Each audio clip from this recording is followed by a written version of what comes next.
Армысыздар, интернет адамның бір бөлігі десек, сол бөлікті сапалы әрі қолжетімді ететін Қазақтелеком ұлттық операторы екені белгілі. Дәл осы оператор бүгінде арнайы подкаст қазақ тілінде бастап жатыр. Түрлі тақырыпта, түрлі салада әңгіме өрбітеміз.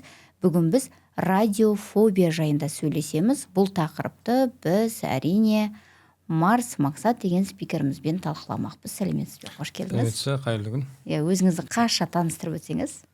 Мен математика және робототехника саласында маманмын. Яғни балаларға радиоэлектроника, робототехника осы бағытты үйретіп жарыстарға дайындаймыз, шығарамыз, оқытамыз және қосымша мұғалімдерді оқытамыз. Және ұлттық жобаны жүзеге асырушы адам ретінде соны ерекше деп айтып өту керек. Натурбоком ұлттық робототехника жарысы бар. Қазақтың ұлттық ойындарына роботтар қазақтың ұлттық ойнайтын, сол жарыстың авторымыз. Халықаралық деңгейде ұйымдастырылатын ұлттық ойындардың авторы. Сол деңгейге келе жатырмыз. Тағы да қош келдіңіз деймін. Енді сіз робототехникамен жұмыс істейтіндіктен, робототехника және балалармен жұмыс істейтіндіктен, жарыстарға қатысатындықтан міндетті түрде интернет байланыс сіздер үшін аса маңызды, ол түсінікті, кез келген жарысқа барған кезде осы интернеттің сапасына қаншалықты көңіліңіз толады? Енді дейтін шындай интернет біздермен тығыз байланысты. Мысалға қарапайым ғылыми жоба проект жасайтын болсақ, егер ол жасаған жобаларымыз интернет арқылы байланысуға қажет болса, біз міндетті түрде баратын, яғни қалада өтетін жерде интернет сапасы қалай екен алдын ала сұрастырамыз. Яғни жақсы ұстай ма? Мысалы, біз алып баратын теле 2 жақсы ұстай ма, әлде Алтел жақсы ұстай ма, Билайн жақсы ұстай ма деген сияқты. Сосын сол сұрастырып білгеннен кейін соған байланыс жасаймыз. Енді барлық жерде бірдей емес. Себебі кейбір қалаларға барғанда шында қиналамыз. Интернет сапасының шамалығына байланысты. Соған байланысты біздер көбіне жасаған уақытта сапасы төмендеу видеокамерамен, себебі біз робот арқылы байланыс жасауымыз керек. Робот жүріп жатқанда онлайн бізге ақпарат беріп кету керек. Сондай шамаларды қарастырамыз интернет күшіне қарап. Егер интернет жақсы, біздерде Wi-Fi бар, ол жағынан қысылмаңдар жақсы деп жатса, онда шама келсе жоғары сапалы интернетті көп қажет ететін нәрселермен жұмыстанамыз. Интернет сапасының төмен болуына не себеп? Жалпы мен интернет өткізетін маман емеспін, бірақ енді өзімнің көзқарасымда бұл жерде дейтін қалай айтуға, яғни интернет деген жалпы қалай жұмсайды? Мысалы, қандай да бір интернет нүктесі болатын болса, оған көптеген операторлар қосылады, яғни мобильді құрылғылар болсын. Сол жерде дейтін көп жағдайларда, мысалы, мектептерде интернет мәселесі, мысалы, бір Wi-Fi точканы қояды да, соған дейтін барлығы таласады. Сондай жағдай болмас үшін негізі жақсы, егер сол мектепте жақсы инженерлер болатын болса, олар оны әр қабатқа болсын бөледі. Яғни бір қабат екінші қабатқа таласпайтындай сияқты. Негізі сол жағынан жұмыстану керек. Сонымен бірге бұл жерде интернет нелері қойылады, вышкалар, точкалар да. Солардың да негізі қаншалықты тарта алатыны сол көп рөл ойнайды негізі. Сосын немен проводпен тартатын провайдеріне, яғни оптоволоконмен тартады. Сол жағынан яғни қойылатын мекеме, мысалы, қай жер интернет алады, соның барлығы мұқият шешім қабылдау керек. Мысалға, кейбір мекемелерде болады, біздерде Wi-Fi бар, барлығы жасайды дейді. Барғаннан кейін Wi-Fi-ға қосатын кезде қарасаң бір точка, бір точкада мектептегі 40 мысалы компьютер қосылып тұр, плюс балалардың қосатын ноутбуктері бар, сенің телефоның бар қосатын, сол Wi-Fi-ға келгенде әрқайсысына бір азғантай мегабайттан келеді. Ол дейтін не сен күнделігіңді аша алмайсың, немесе дейтін біз барған проектімізді аша алмай жатамыз. Солай кетеді. Сол жағынан дейтін кішкене бұл жерде де мектептерде, мен мектепке қатысты айтып отырмын өзім сол өткізетін кезде негізі сауатты инженерді қажет етеді. Мысалға өткізетін кезде сол ақылдасу керек. Мысалы, қанша техника бар, қанша техника қосылу керек. Соған байланысты бөліп өткізу керек. Үйдің ішінде ғимаратта отырғанда істемеуі, мысалы, ғимараттың несіне де байланысты, стенаның қалыңдығына да байланысты рөл ойнайды. Мысалы, сет бері қарай өту керек, мысалы, Астананың дейтін каменный джунгли дейді, тас джунгли деген сияқты. Яғни неғұрлым мына стеналар қалың болатын болса, соның барлығы да әсер етеді. Яғни байланыстың жақсы болуына және интернеттің де жақсы болуына. Енді байланыс шамалы болатын болса, сәйкесінше интернетте ұстамайды. Бұл жерде көтеру үшін, жақсы жасау үшін мынадай көптеген ЖК үлкен үйлер салатын болса, солардың төбесіне сол нені байланысты тарататын антенналар көп орнатылу керек. Сол жағынан солар орнатылу керек. Егер сондай солар орнатылып, сол маңайдағы сұранысты толықтай жабатын болса, онда дейтін жалпы интернет сапасы да, байланыс сапасы да қазіргі қарағанда жақсы артады. Бірақ шыны керек, қазіргі кезде қоғамда дәл осы вышка антенналарға дейміз, мобильді интернетті алатын вышкаларға қарсылық танытатындар көп. Яғни радиофобия деген бар. Иә, сол радиофобия неден туындайды? Жалпы радиофобия ұғымы жер домалақ емес, жер төртбұрышты деген сияқты, тегіс деген сияқты не көзқарасты ұқсайтын адамдар бар ғой. Тап сол сияқты радиофобияда сондайдан туындаған ұғым. Яғни мәліметтерге қарасақ, мысалы ең алғашқы 3G интернет пайда болған кезде ол дейтін қателеспесем шошқа тұмауының тарауымен шамасы шықты. Алдыда тұмаудың тарауы ол жаңағыдай интернет 3G интернет желісін қойғаннан басталды деген басталды. Негізі радиофобияның негізгі шығу ұғымы ол Чернобыль атом электростанциясы шығарылды. Бізде Семейде нелер болды, атом бомбасы болды. Солардан дейтін радиация алғандардан шыққан, негізі радиация излучение болғаннан шыққан ұғым. Қазіргі кезде ол дейтін тіпті 5G-ге интернет желілеріне, мобильді жаңағыдай вышкаларға соған ауысып кетіп жатыр. Бірақ та дейтін радиофобияның вообще мобильді интернеттен қорқатындай ешқандай қатысы жоқ. Жаңағыдай аурудың тарауы 5G шығады, коронавирус тарады деді. 4G шықты, ол дейтін SARS деген аурудың тарауымен байланысты болды. Бірақ дейтін мобильді радио жиіліктің бұл аурулыға ешқандай қатысы жоқ. Бірақ енді қазіргі кезде қазіргі заман жалпы дейтін мынандай нәрсе ғой. Жасанды интеллект дамыды да, тіпті қандай саған звондап тұрған адамның өзі де шын адам ба, әлде мошенник па, оны айырудың өзі қиындап жатыр. Қарапайым видеозвоноктың өзінде де видеоны дейтін жасанды интеллект арқылы сенің сұқыныңды қойып, мысалға сөйлесе. Тап сол сияқты қазіргі кезде адамдарға жан-жақтан ақпарат көбейіп жатыр. Оның ішінде фейк ақпараттар бар. Оның ішінде жаңағыдай белгілі бір топтың өзі мүддесін көздейтін ақпараттар болуы мүмкін. Сондықтан да бұл жағынан дейтін адамдарға қазір сауатты болу керек. Соның ішінде енді аурудың, кәдімгі бактерияның қандай да бір радиоволна арқылы тарайды деген ол дейтін ақылға сыймайтын нәрсе да. Мысалға дейтін қарағанда мобильді интернеттің дейтін несі адамға әсер етуі, терісіне әсер етуі 1 миллиметр қалыңдықтан аспайды дейді. Максимум 1 миллиметр да, оған да жетпейді. Сонда дейтін ол адам денесі арғы өтпейді деген сөз. Яғни мобильді жұмыс жасау. Мысалға қарапайым радиофобияның сол ғой, антенна көп таратады волна, и сол бізге денсаулығымызға әсер етеді деген сияқты. Мысалы, ол түгіл қарапайым күннің өзі күлгін сәуле, ультра күлгін сәуле. Ол да бір радиация ол саналады. Мобильді вышкадан қорқатын болса, онда одан қорқатын адам Египетке, Турцияға барып демалмау керек деп ойлаймын. Мысалы, күнге шықпай отыру керек. Мысалы, сондай нені білдіру керек. Немесе қарапайым қолданып жүрген телефон, үйге Wi-Fi тартып алдың. Пожалуйста, ол да сол бір волна екеуімен жұмыс жасайтын. Енді бірақ бұл былайша айтқанда радиофобия деген не бар? Ол кәдімгі сондай бір қоғамдағы аурудың бір түрі сияқты қозғалсын бір, оны құтыла алмайды. Енді олар бұл жағдайда сол адамдарға көп ақпарат жүргізу керек. Мысалы, қазір біз бастап отқан подкаст сияқты телеарналардан, жаңағыдай осындай подкаст каналдарынан бұл жөнінде көп мәліметтер берілу керек. Әрине, яғни Чернобыль, Семейдегі сияқты нәрселермен салыстыруға келмейді. Олар шынымен де адам денсаулығына зиян, олардан қашу керек. Ал енді бұның, яғни адам денсаулығына зиян емес екенін көп түсіндіріп айту керек. Сол кезде сапа жақсарады. Байланыс бар болса, егер сен байланысың жақсы болса, интернетің жақсы жұмыс істеп, сенің жұмысында жүреді ғой.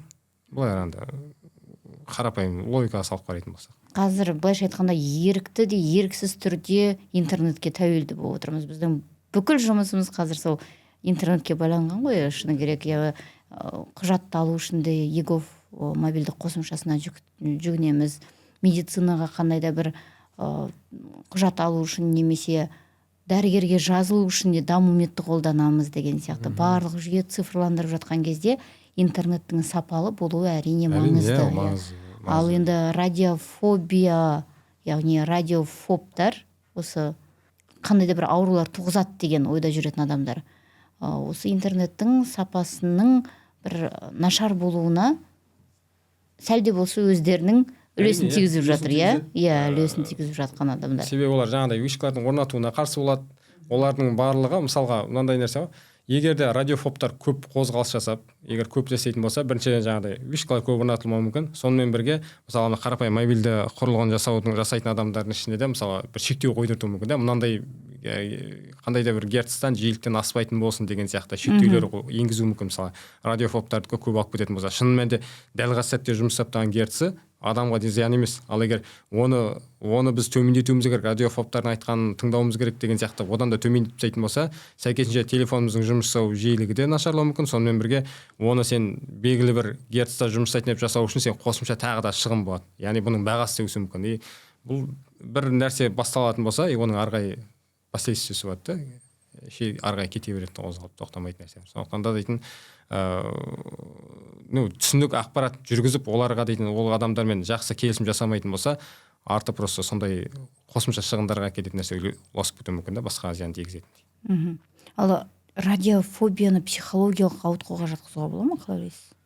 Негізінде жатқызады, зерттеулер бойынша жатқызады, себебі ол қаншалықты тереңдеп кетті деген сияқты. Мысалға басында ютубтан болсын, неден болсын ақпараттар іздейді. Ол адам психологиясына айтса, адамның миы жалпы қалай жұмсайды? Адамның миы дейтін шынайы нәрсе мен ойлап тұрған нәрсені ажырата алмайды.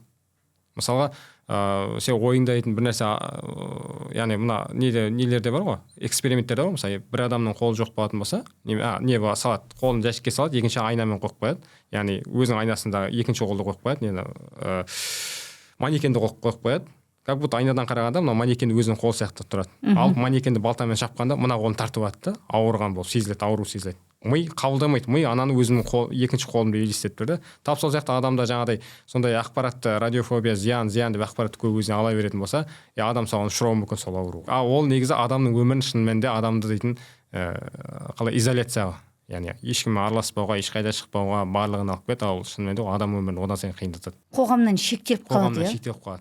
Яғни қарапайым сыртқа шығатын болса, бүткіл мобильный интернет жасап тұрған жердің бәрінде радиоволна жүріп жатыр деген сөз ғой. Мысалы, мобильді байланыс бар жердің барлығында радиоволна жүріп жатыр деген сөз. Одан дейтінде қазір сіз екеуміз әңгіме соғып отқанда біз қазір телефонымызға сет бәрі келіп тұр, радиоволна жүріп жатыр мысалға. Сондықтан да қарапайым өмір жалғасып кетеді, ол жағынан ештеңе жоқ. Бұған қатты ауруға түсіп кететін болса, онда қоғамнан шектеліп қалады, өмірді қиындап кетеді. Сондықтан да бұндай жағдайды көбіне қалай істейді, егер де бір адамнан байқайтын болса, сондайды міндетті түрде психологқа апарып көрсету керек, сөйлесу керек. Психолог ол жөнінде әңгіме соғады, оған түсіндіреді, қарайды.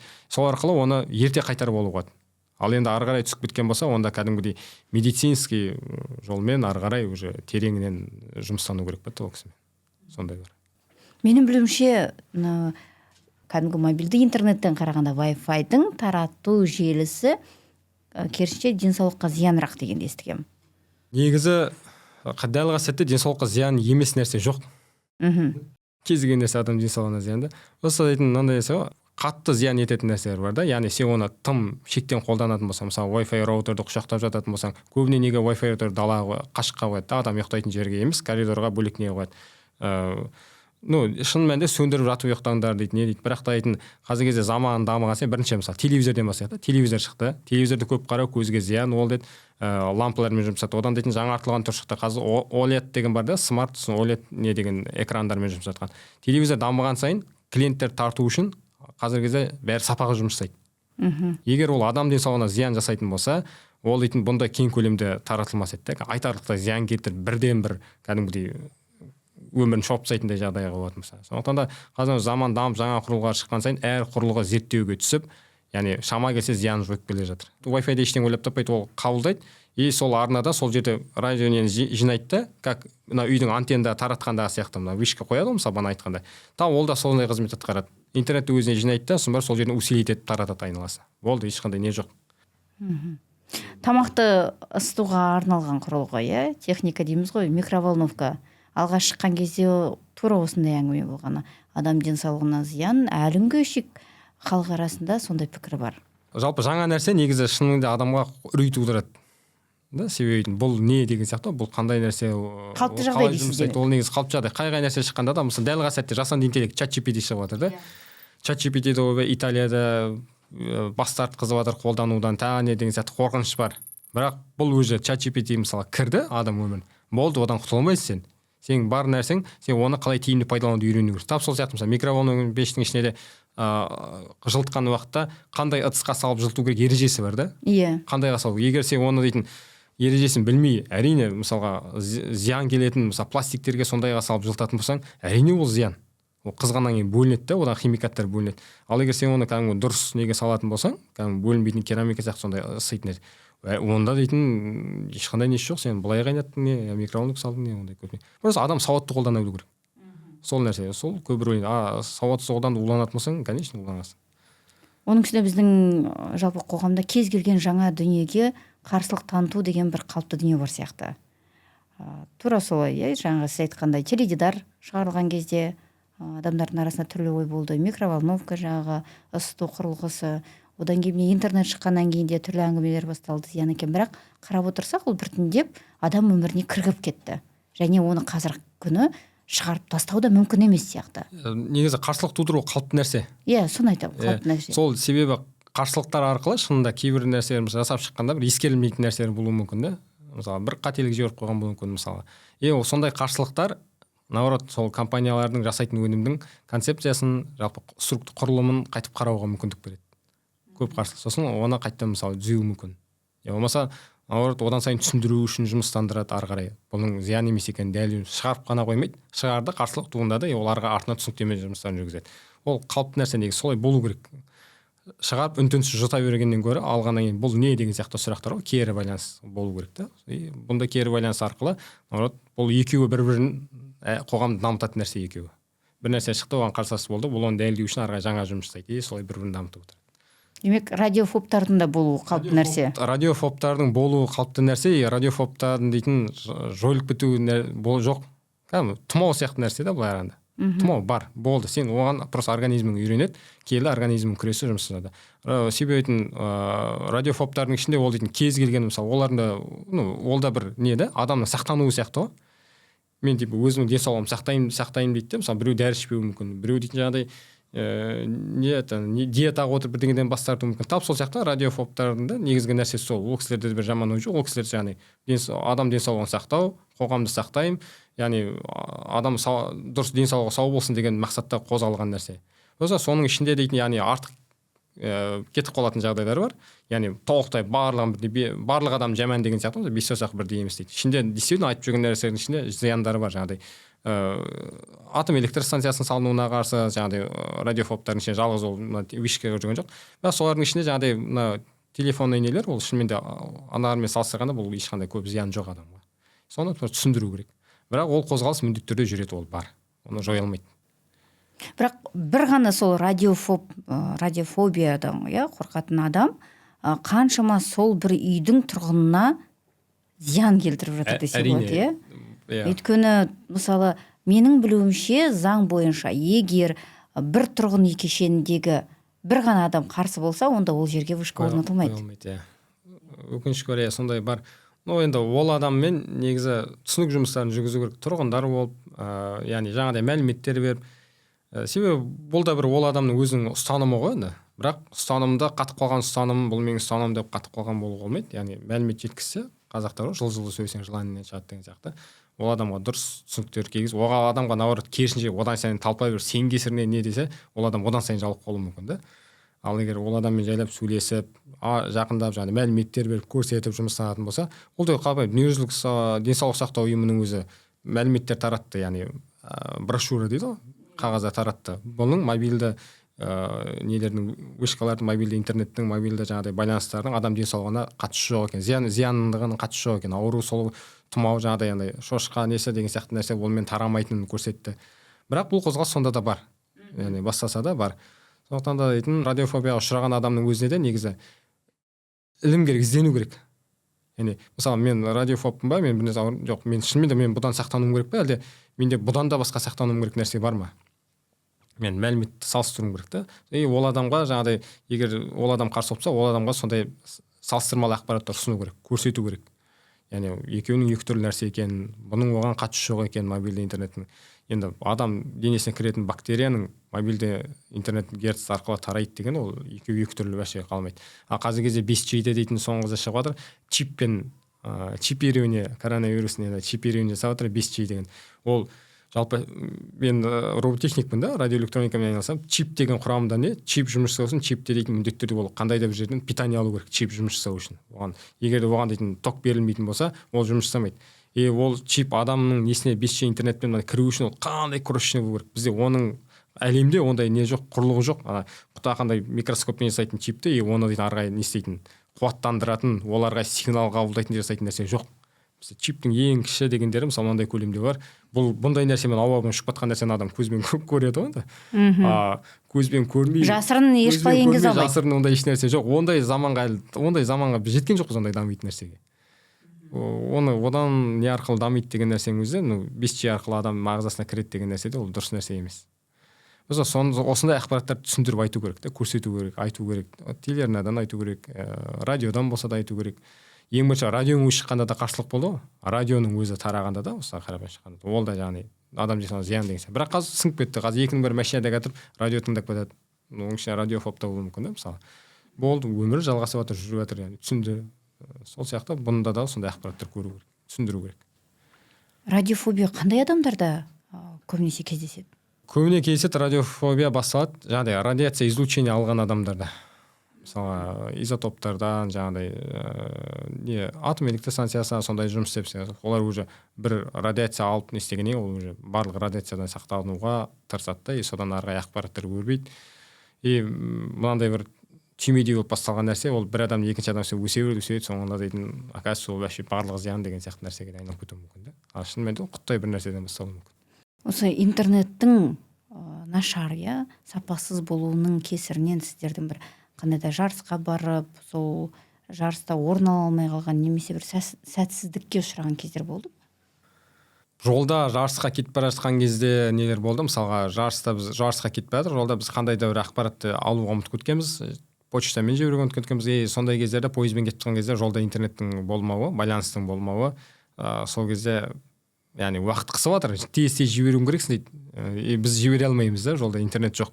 Пойызбен кетіп жатырмыз Қазақстан ішінде. Сондай нелер болды. Сол кезде өкініш болады да, темір жол бар, қай жерден жүретіні бәрі көрініп тұр. Соның бойына таратып қоймай ма деген сияқты да. Ол жол тұрақты жол, бір пойыз кетіп айналып кетеді емес, бір жүк батыр машинасы кетіп мен басқа жаққа жүрейінші деген сияқты бұрып жібермейді. Бір із соның бойына бір жақсы етіп интернет таратып қойса деген сияқты не болады да. Себебі қазіргі кезде көптеген іскер адамдар неге пойызбен көп жүрмейді? 3 күн жүреді, ол 3 күннің ішінде сен бір күн пойыздың интернетің болар, барлық уақыт есептеген. Қалған 2 күнде интернет жүресің. Қазіргі кезде кез келген адамның жұмысы интернетпен тығыз байланысты. Яғни удален жұмыс жасауға да интернеттен кетіп жатып та сен жұмысында қалып қалған нәрселерді шаруаңды шешіп жатасың. Сондықтан да пойыз қазіргі кезде бір жерге барасың десе, пойыз десе қашасың. Себебі уақытың босқа кетеді да, ана ішінде сен не істеріңді білмейсің. Не жұмысында шаруаңды шеше алмайсың, не өзің жеке шаруаларыңды шеше алмайсың, интернет жоқ деген сияқты. Бірақ пойыздардың өзіне де Wi-Fi құрылғылары орнатты емес пе? Wi-Fi-лар бар, ол тек қана именно өзің белгілі бір IP адреспен кіреді өзің несіне. Енді өзіміздің адамдар ғой, Қазақстанда жол бар, соның бойына таратып қойса, негізі ол пойыздан да жақсы, онда пойызбен де кез келген жерге қатынай беруге болады. Ал негізінен интернеттің сіздер үшін қандай маңыздылығы бар? Нақты сіздің салаңызда? Біздің салада дейтін компьютерное зрение дейді ғой. Яғни дейтін міндетті түрде біз робот жасағанда робот дейтін түстерді ажыратып, қай жерде кетіп жатқанын әртүрлі проектлер, мысалы әскери саладағы проектлер жасаймыз. Сол кездерде яғни робот алдында кетіп бара жатады, алдындағы объектілерді көріп бізге ақпарат беріп кету керек. Ол онлайн режимде жұмыс істейді. Яғни міндетті түрде интернеттен. Егер интернет шамалы болса, біздер кетіп алдынан кедергі көргенде не істегенде біз тоқта, бұр деген команда беруіміз керек. Себебі роботымыз басқа жақта. Интернет шамалы болса, ол кешігіп береді. Мен көрдім деп жатқан, көрді, енді тоқтатамын деп жатқанда уже сенің роботың ана жақта түйісіп өтеді. Сондай несі бар. Яғни сен қанша секунд опоздание бар екенін білмейсің. Интернет құттай шамаланып кетті ме, қатып қалады. Қосылып қалғанда сен уже роботың түйісіп өтеді, я болмаса құлап жатады, я болмаса өтіп кеткен болады. Сондай не бар. Сол кезде дейтін не дейсің да, интернет шамалы деп балаларда бәріміз жынданып жатамыз да. Интернет жақсы болғанда қап спокойно жақсы жұмыстар жасауға болады деген сияқты. Соның кесірінен дейтін біздер мысалы кейбір камера датчиктерді қолдана алмаймыз. Лучше ондай датчик қолданғанша автономно бір алдына бір тигенде касание өзі анықтайтын сияқты бірдеңе қояйықшы деген сияқты. Ал интернет мықты болып сондай камераларды қоюға болатын болса, онда дейтін вообще мықты проекттер жасауға болады. Сондықтан да біз интернетке келіп тірелеміз. Мысалы ертең командамыз Алматыға жарысқа кетіп бара жатыр. Алматы қаласына FTC роботы бойынша тапсырма орындау керек. Жеңсе Америкаға өтеміз алысы. Сонда дейтін яғни камерасы бар. Ол камерада дейтін робот кетіріп, алдында дейтін әртүрлі фишкалар бар. Сортировка жасап, фишкаларды керек жерге апару керек. Оның камерасы міндетті түрде через интернет жұмыс жасайды. Сонда дейтін қазір дайындалып жатқан неге ол камераны қоймайсың десем, алда балалар қоймай, кәдімгі механический датчиктер жасап жатыр. Барғанда өзі сезетін и айналыммен жүреді. Мысалы, үш оборот алға жүреді, сосын үшеуден кейін бір солға бұрылады, екеуі жүреді, сол кезде мен фишкаға жетемін деген сияқты есептеп жатыр. Оның барлығы шынымен де үлкен есепті қажеттілік етеді. Құттай роботты далаға қисық қойып жіберсе, ол есебі шықпай қалады, фишкаға жете алмай қалады. Ал егер жаңағыдай камера болатын болса, неге оны қоймайсың айтады. Ағай, ол камера интернетпен жұмыс істейді дейді. Біздегі интернет дәл уақытта бізге ақпарат бермейді дейді. Қатып қалады немесе кешігіп береді дейді. Опоздание әртүрлі, кейде 1 секунд, кейде 2-3 секундқа дейін кетіп қалады. 2-3 секунд деген ол уақыт деген жүріп жатқан робот үшін ол почти 2-3 сағатпен бірдей адам жүрген деген сияқты. түйісетін түйісіп құлап жарыстан шығып қалуы мүмкін да, ұпайдан айырылып қалуы мүмкін. Сондықтан сондай интернет шамалының кесірінен сондай қосымша яғни артық жұмыстар жасауға тура келді балаларға. Сіздер енді роботтардың ұлттық жарысын, турнир дейді ғой, ұйымдастырдыңыздар. Сол кезде шет елдерден сіздерге қатысуға арнайы топтар келді. Олардың біздегі интернетке берген бағасы қандай? Тіпті ол жағын сұрап көрмеппін. Бірақ енді мәселе болған жоқ ол кезде? Жоқ. Шамалы отзыв онда естіген жоқпыз. Яғни екі рет мен яғни жарыс өткізіп көрдім. Біреуі сол Түркістанда, Кентауда жаңағы ұлттық робот техникасы бойынша Өзбекстан, Тәжікстан, Қырғызстаннан келді. Оларға келгендерге біздің Қазақстан сим-карталарды алып қосылды. Бірақ интернет мәселесі бойынша әңгіме болған жоқ. Екінші жайтын Қазақтелекомның симкаларын, Сол Теле2, Алтел, Қазақтелеком симкалары ғой да, қателеспесем құрамында. Сосын екінші мына неге келді? Астанада Санада дейтін суасты робот техникасы, суасты дрондардың жарысын өткіздік. Россияның командасы келді. Яғни Қазақстанда алғашқы болып бастадық суасты робот техникасын. Және Санада үйретеміз балаларды соны құрастыруға. Сонда келгенде Ресейдің командалар келді, біз қарсылап алдық. Новосибирск, Москва, Красноярск солардан келді. Олар да келгенде біздің нелерді алды, сим-карталарды алып, аэропорттан түскен бойда. Бірақ ондай интернеттердің шамалығы не деген сияқты тап ондай шамалы отзыв естіген жоқ сол жағынан. Соған қарағанда солармен бірдей, болмаса, онда айтатын уақыттар болған жоқ ол жағын ойлайтын. Себебі жарысқа келген кісі ол балалармен яғни бар ойы жарысқа қатысу, дұрыс қатысу, яғни жақсы бір нәтижеге жеткізу. Немесе сіздер сияқты барған жерге алдын ала қамданып бүкіл жағдайларды жасап баратын болды. Бәрін есептеп алдын ала келгенде бар. Себебі тәжірибемен біздер де солай жинақтадық. Сіз айтқандай қай жерге баратын болса есептейміз, сөйлесеміз, қосымша не алуға болады деген сияқты бәрін қараймыз. Енді бұл сұрақ неге қойып отырмын? Өйткені өзіңіз айтып отырғандай интернет ол қазір біздің өміріміздің бір бөлшегіне айналды ғой. Енді кез келген салада мысалы жақсы сапалы интернет болмаса, онда жұмыстың біраз болсын кешеуілдеуіне өзінің кері әсерін тигізеді. Және оған сәл де болса енді кері әсерін тигізіп отырған ол радиофобтар екені белгілі. Бір ғана адамның өзі қаншама тұрғынның жұмысын тұралатып қоюы мүмкін. Және осы радиофобтармен жұмыс істеудің бір кешенді жоспары болу керек сияқты.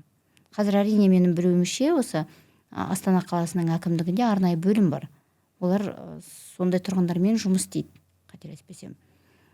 Және сіз айтқандай бөлек оның айналасындағы адамдар, сол радиофобтың айналасындағы тұрғындар, достары деген сияқты. Жұмыс жасап түсіндіру керек та, себебі сол адаммен тікелей байланыс жасайтын, жақсы қарым-қатынас жасайтын сол кісілер мысалы ойын өзгерте алса, сол кісілер өзгерте алады. Яғни как дос ретінде, көршісі ретінде түсіндіріп айтып, ол жаңағыдай акиматтан неден келген кісімен келіп сөйлескенге қарағанда, как будто официальный жаңағыда достарының сөйлесіп түсіндіріп айтуы ол дейтін адамға басқаша әсер етеді. Сондықтан да сол негізі сол бағыттан бастау керек деп ойлаймын да. Яғни жанындағы достарынан, көршілерімен сөйлесуден бастап. Бірақ сонда нәтиже бермей жататын кездер болады, онда не істеу керек? Онда енді нағыз нәтиже бермейтін болса, шын мәнінде дейтін бұл дәлелденген адам денсаулығына зияны жоқ екен. Егер де бір қандай да бір ауруға мынандай уақытта ұшыратады деген бір дәлелдер болса, медициналық тұрғыдан дүниежүзілік сауда ұйымы, денсаулық сақтау ұйымы дәлелдегендей болатын болса, онда рас, онда енді ештеңе өзгерте алмайды. Бұл дәлелденген, олай болатын болса, заңға бір өзгеріс енгізу керек деп ойлаймын да. Мысалы 10%-дан кем дегенде 90% адам келісетін болса, 90% тұрғын келісетін болса, сол үйде тұратын, онда орнатуға рұқсат деген сияқты. Сондай нәрсе енгізу керек деп ойлаймын да. Егер де бұл шынымен де сол жақта мысалы сол жерде мектеп болуы мүмкін, сол жерде ол жерде тұратын адамдар бар, ол жерге де байланыс керек, ол жерде де мысалы мекемелер мүмкін. Сондықтан да жұмыс сапасын жақсарту үшін және қазіргі кезде интернетпен жұмыс цифрландыру мәселесі ол үлкен маңызды рөлге ие. Одан қашып құтыла алмаймыз. Мына шейхтің айтқан сөзі бар, тас дәуірі тас біткесін бітіп қалған жоқ дейді. Тас дәуірі не үшін бітті? Тас дәуірі тастан да жақсы, пайдалы қола бар екен болғасын, жер тас дәуірі аяқталды. Жерде тас бітіп қалғасын емес, тастан да жақсы нәрсе шыққасын. Қоладан жақсы нәрсе темір шықты, солайдан. Тап сол сияқты бұл сала дамып жатыр. Интернеттің жылдам жұмыс жасауы және жоғары жиілікті интернеттердің болуы ол заман талабы. Ол біздер изоляцияда отырып алғанмен біз одан дамаймыз, керісінше біз ұтыламыз одан дейтін. ертең артта қаламыз. Сондықтан да даму үшін, жүргізу үшін сондай бір шаралар қолдану керек деп ойлаймын. Заңға да болсын бір сондай өзгерістер жасау керек деген. Иә, расында тас дәуірінен қазір цифрлық дәуірге жеттік. Да. Цифрлық дәуірден кейін ертеңгі күні не күтіп тұрғанын оны біз де білмейміз, бірақ алдын ала қамдану керек. Жұмыстану керек, қамдану керек, жүргізу керек. Себебі қазіргі заман бәсекелі заман, мысалға қандай да бір саланы дейтін қазіргі кезде жалпы IT техника саласын қандай да мысалы бір жылға жұмыстанбай қалатын болса, ол календарлық күнтізбелік күнмен бір жыл болуы мүмкін. Ал бірақ ол әлемдік даму саласында, техниканың дамуында ол 3-4 жылға тең болуы мүмкін. Календарный сен бір жылға просто тоқтатып тастадың, а дамуда сен уже 3-4 жыл немесе қазіргі таңда жасанды интеллект шықты, қазір 5-6 жылға сразу артта қалып қоюы мүмкін. Онсыз да бізде Қазақстан дейтін бұл салада жас мемлекет. Бірақ ең бір атап өтетіні қазіргі кезде бізде де жетістікке жетіп мақтануға тұрарлық жобалар бар. Иә, тіпті мына онлайн аударымдар, ақша аударымы дейміз ғой.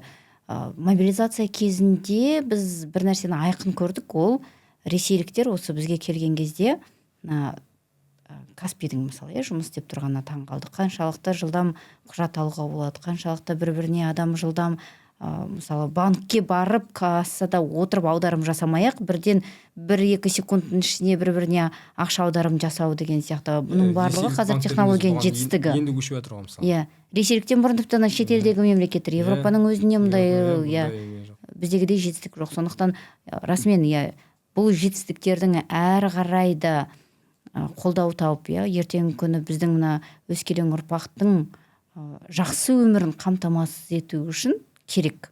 Бізге ары қарай даму керек та. Жаңа ережелер орнатып отыру. Мысалы Каспий банк саласында ереже орнатты. Егер сендер банк болсаңдар, осылай жұмыс жасауың керексің. Карточканы 60 секундтың ішінде шығарып беруің керексіңдер.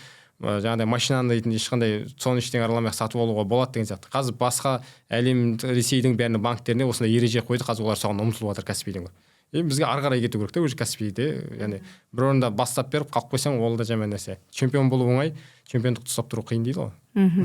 Сондықтан да дейтін біздің жобаларға негізі әлем мойындатып отыр енді. Иә, сол чемпиондықты ұстап тұру үшін де жағдай жасау керек. Жақсы жағдай жасау керек. Мемлекет жағдай жасау, интернет жағдай барлығы жұмыс жасау керек. Соны істеп тұру үшін. Себебі сен жаңа нәрсе енгізесің, бірақ сен енгізген нәрсеңді халық қолдану үшін интернет шамалы болатын болса, немесе интернеттің күші оған жетпейтін болса, ол уже қиын батыр. Демек, мобильді аударымдардың өзіне де радиофобия кері әсер етуі мүмкін. Радиофобияны шыны керек жұмыстанып қолға алмаса, оны как побочный эффект сияқты просто немқұрайлы қарайтын болса, ол шынында ертең үлкен неге арты дейтін, үлкен бір қандай да бір текетіреске, қандай да бір саланың дамуына кедергі келтіруге алып келуі мүмкін. Сондықтан да бұған да бей-жай қарамай, негізі жұмыстану керек. Иә, бір ғана саланың өзіне емес, жалпы еліміздің дамуына. Қандай да бір дамуына тоқтай әсер етуі мүмкін. Сондықтан да бұл салада үлкен жұмыстар жүргізу керек. Және менің ойымша бұл жерде тағы да бір ғылыми зерттеу жүргізіп, нақты сол статистиканы жариялау керек. Радиофобия дегеніміз не? Жалпы осы интернеттің кесірінен зардап шеккен адамдар бар ма? Бар болса қанша деген сияқты нақты сондай статистиканы жүргізген кезде мүмкін халық сенеді. Зардап шеккен деген нәрсе, интернеттің кесірінен зардап шеккен адамдар көп негізі. Просто кіретін мысалы интернеттің денсаулыққа деген сияқты. Интернеттің кесірінен зардап шеккендер, интернет телефон қарап отырып сабақ оқымай кеткендер болуы мүмкін да. Басын телефоннан көріп мультфильм қарап кеткен адамдар мүмкін да. Ол интернеттің кесірінен былай қарана алатын болса. Ал егер оның шынымен интернеттің таралуы адам денсаулығына зиян тигізді ме деген сияқты. Нақты сол критерийді зерттейтін болса, онда қарауға. Статистика бойынша кез келген мемлекеттің 1-2%-інде радиофоб болады екен. Мысалы Қазақстанда, значит, 400 мың шамасында радиофоб бар деп айтуға болады. Есептеуге болады. Егер сол статистика сәйкес келетін болса, 1-2% радиофобтар бар деген сондай нелер бар екен. Статистика бар екен. Енді оны азайтудың жолын қарастыру керек. Азайтудың жолын қарастыру керек. Яғни радиофобтар дейтін жаңағыдай мынандай атом электр станциясы сияқты нәрселердің дұрыс салынбай қалмауын олар қадағалауы мүмкін. Олар қарап, бұл зиян, бұның мысалы осындай нәрсе қолдану керек деген сияқты олар өзі.